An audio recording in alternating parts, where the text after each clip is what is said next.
Luigi's Mansion is a series that has always been close to my heart. In it, Luigi, a character who has always been pushed aside, takes the main role in a game where he chases ghosts out a mansion with a Hoover while making inhuman amounts of money. Luigi's Mansion has always been a part of my life. The main game I played was the second one, and then the third when it came out. I also recently got Dolphin and started playing the first. For the purposes of this video, I replayed all these games to remember how great they are and how they stack up against each other. The general consensus is that this is the best of the lot. However, I'm not incredibly sure about that. It was originally released in 2001 for the GameCube as a tech demo. However, it gained a cult following and prompted the rise of a new series. The success was due to the fact that it was fresh and new. Fans felt it was to the horror genre what Mario Kart was to the racing genre. One of the many ways that this game was so impactful was the game's amazing atmosphere building. It was highly immersive and had some very good music. It also had some good mechanics, the first being the camera system. Luigi has distinct thoughts and feelings on just about everything in the mansion. This shows how much time and dedication was being put into it, alongside tiny little details like Luigi humming the theme of the mansion when he's on low health, and all sorts of other really just minute details that really make the game great. It shows that the developers really cared about this game. Furthermore, the portrait ghosts are really good bosses. They combine a level of puzzle with the regular game combat at just the right level. They aren't just timed puzzles like bosses in other games, nor are they simply harder enemies. They don't take as long as those in the later series to defeat, but there are significantly more of them. Speaking of which, the elemental puzzles are some of the best in the series. However, the original is by no means faultless. It suffers from a couple problems. The first and foremost is the fact that it has not aged amazingly. It just doesn't have what the other two have in terms of graphical fidelity and also in mechanics.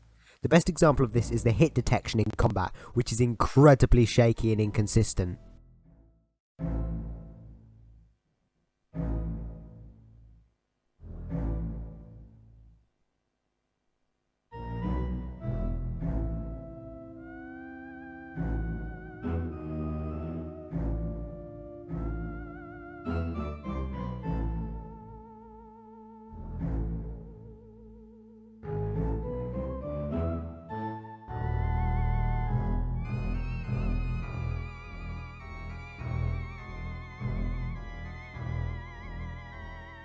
It is very unique in its atmosphere and portrayal of the ghosts. This is a positive in many reviews I see, and I understand why. The ghost designs in the other games appear more childish and easily made, and the way they act represents this.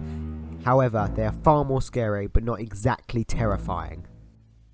I do think that a lot of people look at this game with rose-tinted glasses, and that's not to say there aren't good things, there definitely are, but there are some problems that need to be acknowledged, and it's not perfect, nor is it the best in the series by a long shot, as some super nostalgic people would say. This is a brilliant game, however it's not my favourite in the series. Overall, I would put this game at a solid and respectable 7.13726 out of 10. I feel all of the games master one feature, and the feature that this game hands down, easily the best, is atmosphere. If you're someone that really likes atmosphere, that you like a kind of, you like that sort of building, then this is definitely the game for you, no question about it.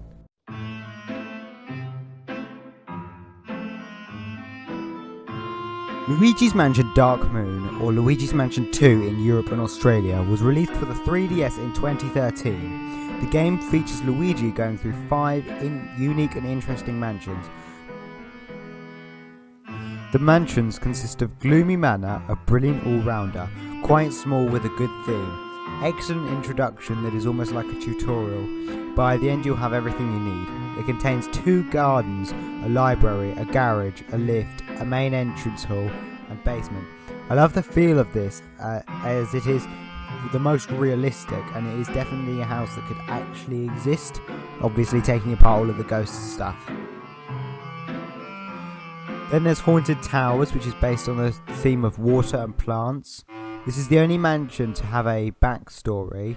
3 women who used to work as gardeners. They're the 3 ghosts that haunt the graveyard, and they have portraits in their towers.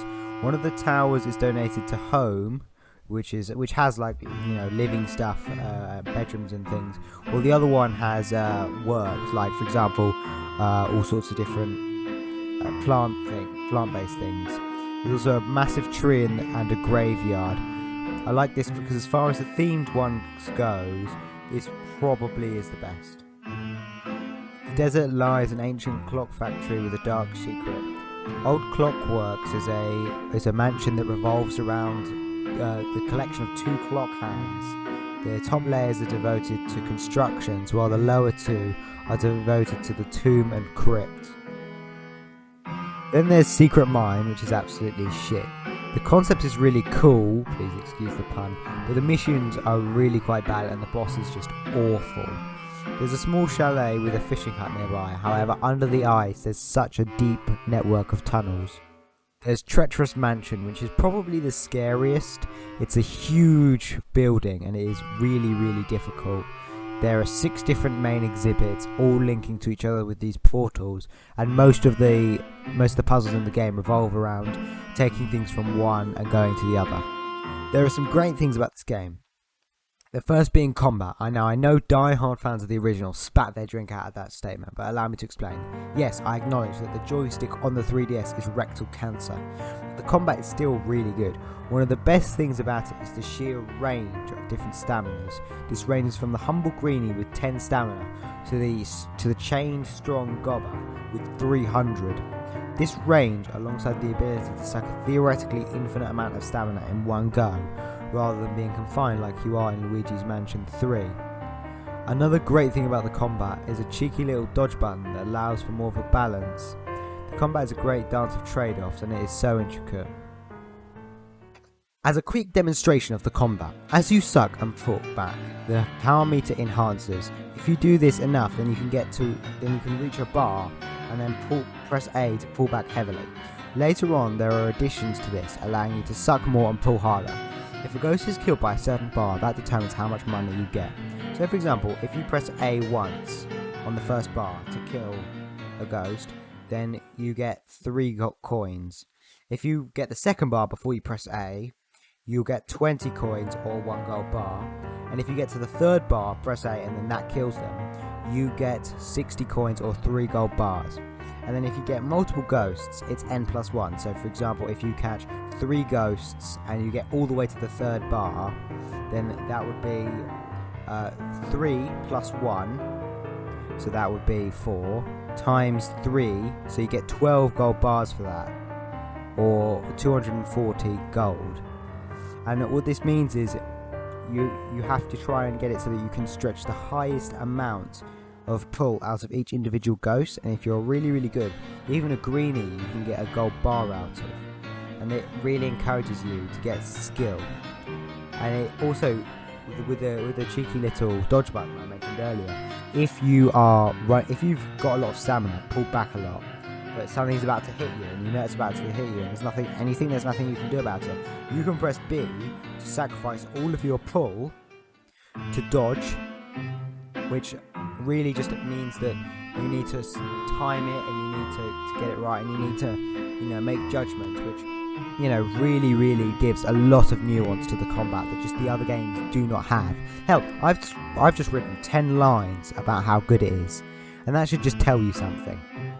The game also has a ton of character. It picks up where Luigi's Mansion left off with its character development of Luigi. Character seeps through every crack of this game. However, it just doesn't have the atmosphere of the first. All the ghosts are a lot more playful. Everything's a lot it's different, but it's still good. There are many notable combat encounters. The first I want to reference is the difference between the first and last battles.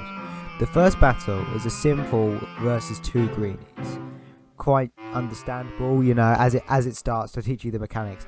However, you compare that to the last battle in the game, which the last battle is an epic throwdown where you have hundreds and hundreds of ghosts on the other side, legions all spilling out this one portal, and Luigi has to fight all of them, and it's just such a buzz, especially when you win. I also should reference the Three Sisters, which is just such a good boss fight. It comes out of nowhere, and yeah, it's a great boss fight. However, this game does have its downsides. As I previously mentioned the 3DS, but also I want to talk about the constant fucking talking. EGAD won't shut the fuck up. Expect 2 or 3 calls per mission. And yes, I said mission. This game has a mission-based structure, so halfway through, so every time you do something, you have to go back to EGAD's office, and then you go back. This really disrupts the flow of the game, and it also really cuts down on your freedom, because you can only do certain things at certain times. But I also love the combat, as I said, but some of the enemies just make me want to commit seppuku. The first of these fuckers is the bug. This motherfucker just... Oh, I want to snap them all. Like, what always happens is, it's not even like they're hard to defeat. 1-on-1 against the bug, it's easy. It's just, what will happen is, there'll be a fight against loads of other, like, bigger ghosts, and you'll be focusing on the bigger ghosts, and you won't notice that little bug who's just in the background, who just gets you. And the other one is the mummies. I remember playing Luigi's Mansion 3 for the first time, and I got to, I think it's floor 9, and I saw the mummies, and I was unimpressed, because I remembered what they were in Luigi's Mansion 2, and I thought, oh, these are much worse. No, they really aren't. The Luigi's Mansion 2 mummies are just painful. They're so... And it's not even like it could be the worst. What you have to do is, you have to flash them and move out of the way to get them to run into a wall and then fall over. Problem is, they won't always make it all the way to the wall, or it won't always work as you intend it to, and it's a serious problem. And then they get up way too quickly as well. Like, you just do not have time to like suck them up and blow them all out. And finally, the sneakers are just so painful, because it's like you're trying to focus, especially when you're trying to focus on loads and loads of other things, and then just a sneaker gets you. They just don't take as much to defeat. Honestly, these guys could get the Auschwitz chair. Any of these characters can get Auschwitz, as far as I'm concerned. Now, I did say that the mission-based structure was bad, but it's not the worst thing in the world, because the thing that I will say is that the mission-based structure, for me, is an expression of Luigi's Mansion's biggest problem, and also its biggest pro at the same time.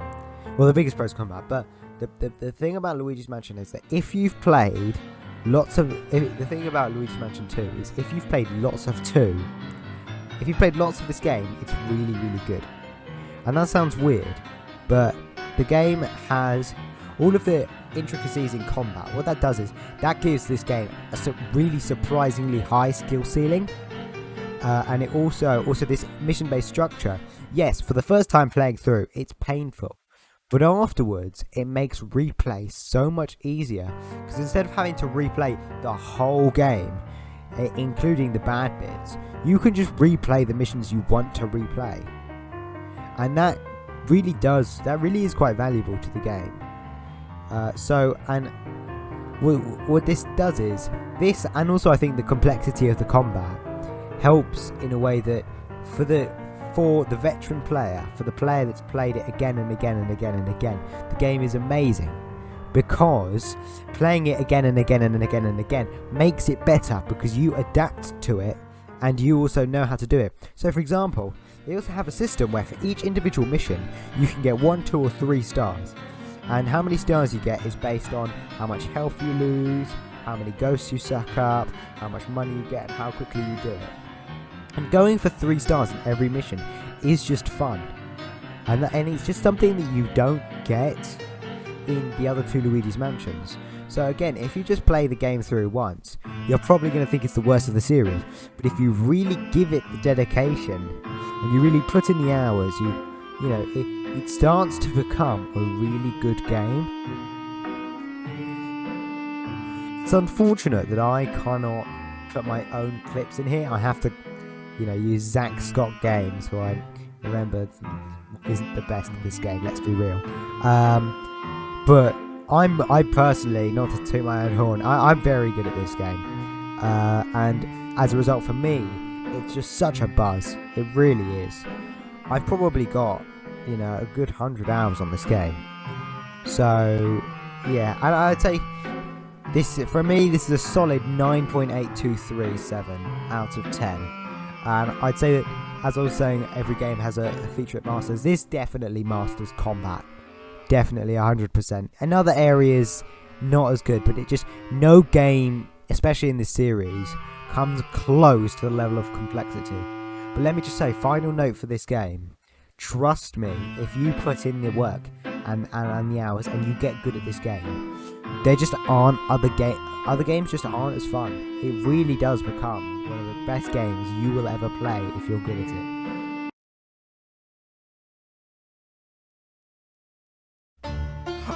Luigi's Mansion 3. What a game. Pretty much nobody disagrees that this is one hell of a game. It is the most mainstream of the three by a long shot, and definitely has the most attention. It has a really beautiful game, with high quality sound and all around great execution due to high budget and high focus. Again, like the other two, it develops Luigi's character with some really adorable cutscenes, one of the best being the one where Luigi reads his book and instantly falls asleep that has recently become a meme. The detail of the game is really good. I love the scattered pizza boxes in Mario's room. I love the ridiculous amount of stuff that Peach packs. I love Egad's reactions to being blown and sunk. That sounds really weird. I love the architecture of the hotel, the weird pancake monstrosity. It's just brilliant, all of it. Speaking of the hotel, I should probably go through the floors. First off, you have B2, an excellent floor, one of my personal favourites, which I like to imagine as being hundreds of miles under the ground. It's where all the water is controlled and there's loads of plumbing. There are these massive water puzzles. It has absolutely brilliant music, which I'm sure is playing right now. However, the boss is a pain in the arse. B1 is a floor that, exists. The only thing of interest is Egad's lamp, and it is important in the early game, definitely, but not really. It doesn't need to exist. The gems on the floor are very good, but generally it's just a mediocre floor. It doesn't need to exist. It doesn't really add much to the game. Floor 1 is really small. It's so tiny. It's really nice. It's really good in the beginning, but it is, again, it's a little bit pointless. I would have loved to have seen more. I would have loved to have seen more done with B1 as well, but there's also floor 1. 1 and 2 are the smallest and probably least pointless. I love the way that floor 2 integrates with both 1 and B1, because you can go up the stairs from B1 to 1 and then up the stairs from 1 to 2.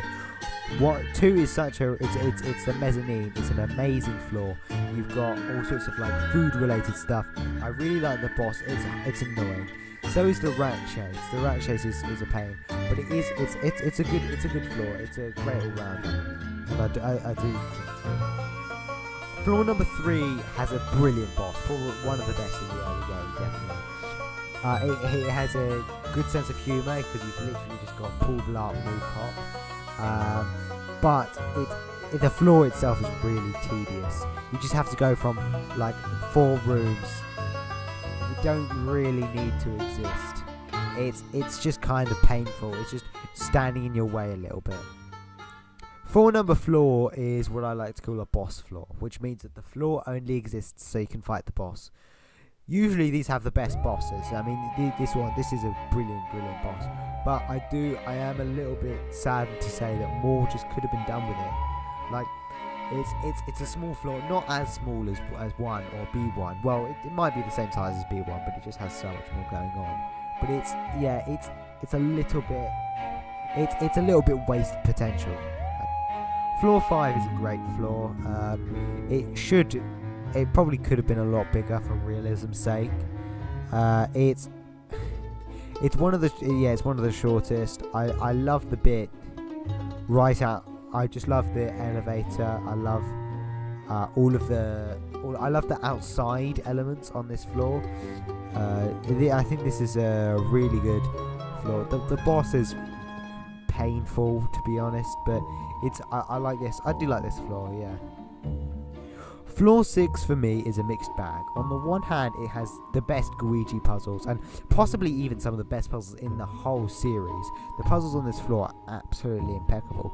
But on the other side, it's really, really jarring, because what you go from themes like shops, music, rooms where you stay in, to medieval castles. Like, that just seems a bit ridiculous to me.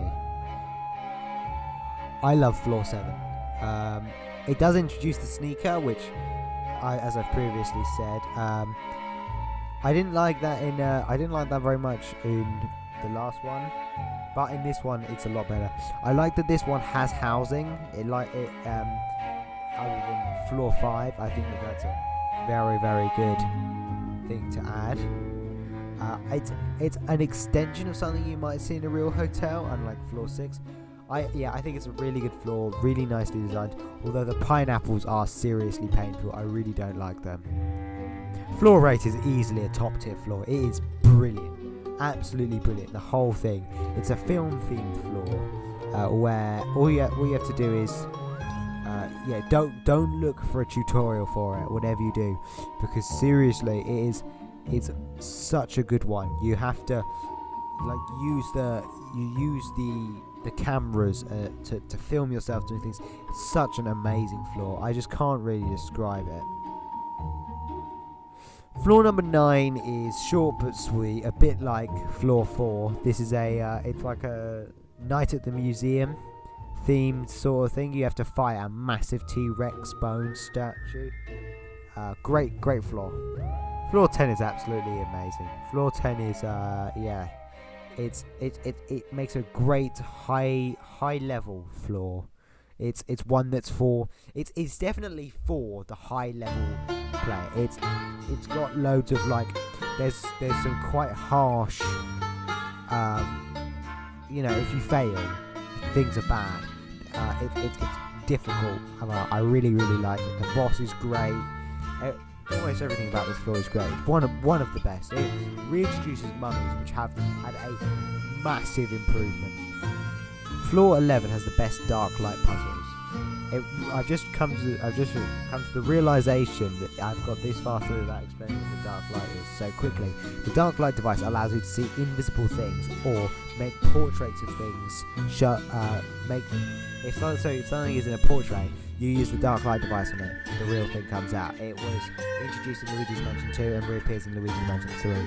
And Floor 11 has the best dark light puzzles in the series. It has brilliant dark light puzzles. This game just uses those mechanics, uses those features like Luigi, dark light, the plunger. It uses those features really nicely. And this one there's loads. It's a magic themed floor, so it's all about illusions and stuff. So as a result, it's just such a great floor. It integrates really nicely with the dark light. Floor number 12 is a bit of a waste, to be honest with you. Aside from the boss, it is a terrible floor. What do? You go down. Most of the time on this floor isn't even spent on this floor. Most of it is spent going after the super suction thingy on B2. But to be honest, you do get sent to B2, so that's an okay from me. B2 is the best floor. Floor number 13 is nice. It's got a realistic theme. It's a gym, so that's something you would find in a gym. That's something you would find in a hotel. Poltergeist is a fucking piss take though. I hate that fucker so much. But I liked it. Great floor, good boss. Floor number 14 had some good puzzles, especially the one immediately out of the elevator. The boss, it's a boss floor, so it kind of sucks. It's only really just a boss, but it feels like it's a bit too early for that. I swear we just had one of those, but you know how it is. Floor number 15, the third of the top tier floors. You've got B2, floor 8 and 15. Great theme. It's the hotel owner's special suite. It's an excellent theme. It's got brilliant puzzles. Obviously a good boss. It's very difficult. It's divided up into 4 different puzzles that all have to be completed before you can fight Helen Gravely, who, let me tell you, is one hell of a fucking fight. That is a hard battle, I'll tell you that much. So, on to the main review. One of my things that I will say is that Polterpup is an absolutely excellent addition. I loved seeing Polterpup again, especially as a Luigi's Mansion 2 veteran. It's just such a callback. I think it does also make sense as an assisted character, because in the beginning you don't have EGAD, you have to get back to EGAD. I really love the freedom of this game as well, especially when compared to Luigi's Mansion 2, which just doesn't have any freedom at all. And I feel it's even more free than the original Luigi's Mansion, because the original Luigi's Mansion is kind of linear in that you just go from room, you go to a room, you get a key, and then that key leads to another room. You go into that room, and that gives you a key that leads into a different room. The only difference is, like, at one point you have to get 5 boos before you can get any other keys, and then, like, that's not really that's still quite linear. Whereas this one, they just give you access to an entire other area, and then somewhere in that area there is the next thing. The only slight possibility but problem with that is that I don't like that it goes from floor 5 to 6 to 7 to 8 to 9. Like, I would like it to be a bit more random than that. But to be honest, yeah, this game also picks up where Dark Moon left off in a lot of ways. It's more similar to Dark Moon than it is to the first one, because it's made by the same development company. Admittedly, it makes the game much more satisfying for the new player, because smashing it into the ground feels really nice, and also you can get some good combos with that. So you can smash one ghost into another ghost, which, yeah, that's great. That's all of it is good, but it just isn't what Dark Moon was, and it's not on the same level as Dark Moon. And I mean, you can't expect the same amount of nuance, fine, but it's the decrease that kind of gets to me. And I also don't really like the decrease in ghost diversity. Like, in Dark Moon, you would see all kinds of ghosts. You'd have greenies, you'd have in a regular battle, you'd see greenies, you'd see slammers, you'd see maybe cracked greenies, you'd see the blue ones, the sneakers, you'd see boffins, you'd see all of those different types of ghosts. But the only ones basically you see greenie, you see goobs, you see mini goobs, you see slammers, you see mini slammers. That's it. They have a new version of the hiders, I think it is, but they just don't really work. The slammers come in every now and then. The sneakers come in every now and then, but to be honest, they aren't that common, and there is just no ghost diversity. I mean, when I noticed this on the most was when I compared in my head the final battle of ghosts, the final ghost battle before King Boo in Dark Moon, to the final ghost battle before Helen Gravely and then King Boo in 3, and the difference is so strange, because in Dark Moon you fight everything. You fight greenies. Goob, by the way, is a greenie from they're the same. But you find greenies, you find slammers, you find every single type of ghost in the game. But you only fight goobs with different types of weapons and mini goobs and 2 slammers, which I don't really like. Also, on that topic, the diversity of the game has also massively I've said that the diversity increases, but something I mean is that before in the game you would have 10. The lowest would have 10. Now the lowest has 100, but the highest would have 300.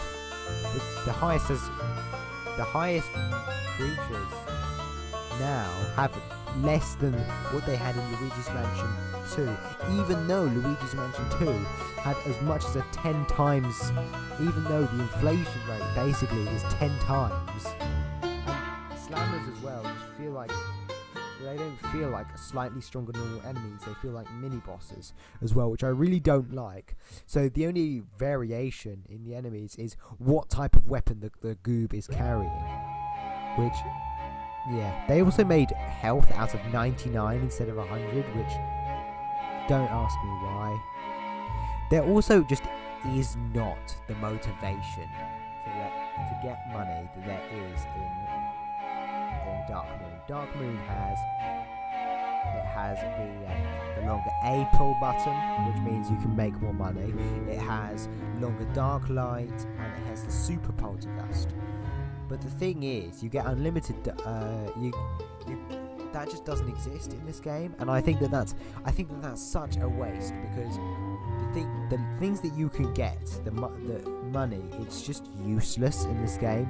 Like, what does it buy? It buys you the golden bone, which you can only get 3 of anyway.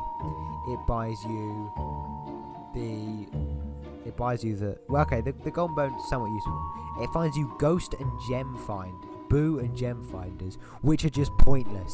Use the damn internet. Don't spend all your money on this. And then what else does it get you? A better ending. Like, that okay, fine. It just doesn't have what Dark Moon has in terms of progression. Now, I've talked a lot of smack, but there are just some things that this game does that are really good. Again, like some of the music, like B2 music, great. Possibly some of the best music in the series. And the mechanics, the way that they're implemented, stuff like, as I've said earlier, Luigi is implemented so brilliantly. It's just, it's implemented so brilliantly. The plunger system as well, really, really nice.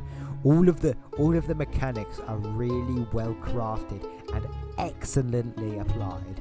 It's such a good game for puzzles as well, because unlike Dark Moon, a bit like Luigi's Mansion, but less so like Luigi's Mansion, you will go through vast numbers of empty hallways and not see a ghost for ages.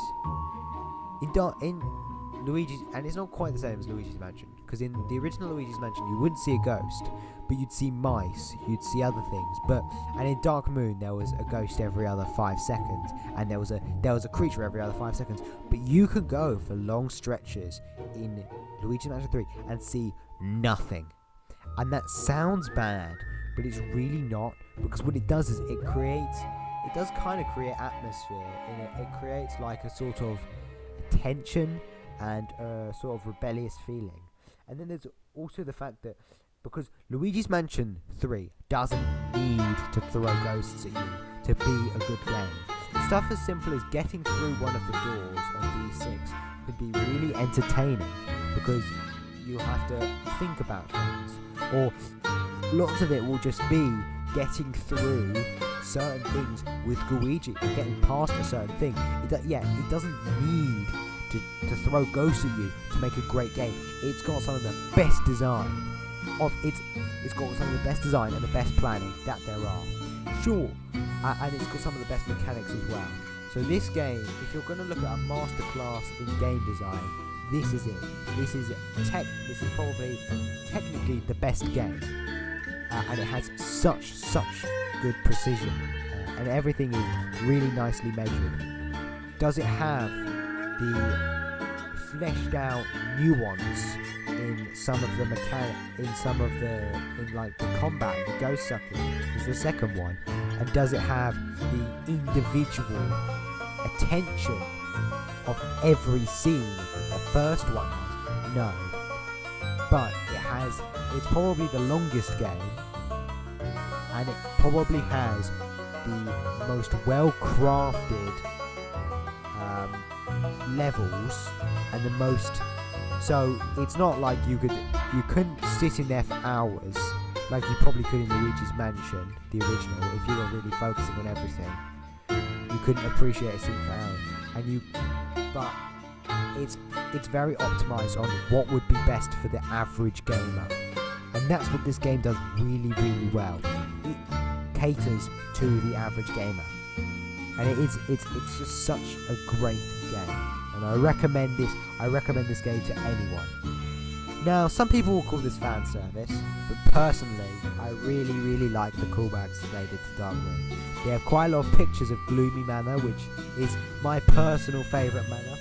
My personal favourite Luigi's Mansion with the full dark moon overhead. It's such a throwback. Gave me goosebumps. Is it a bit fan servicey? Yeah, possibly, but you know what? I accept it. Overall, this game gets a solid 9.37234 out of 10 for being a solid game, and this game masters mechanics. No questions asked.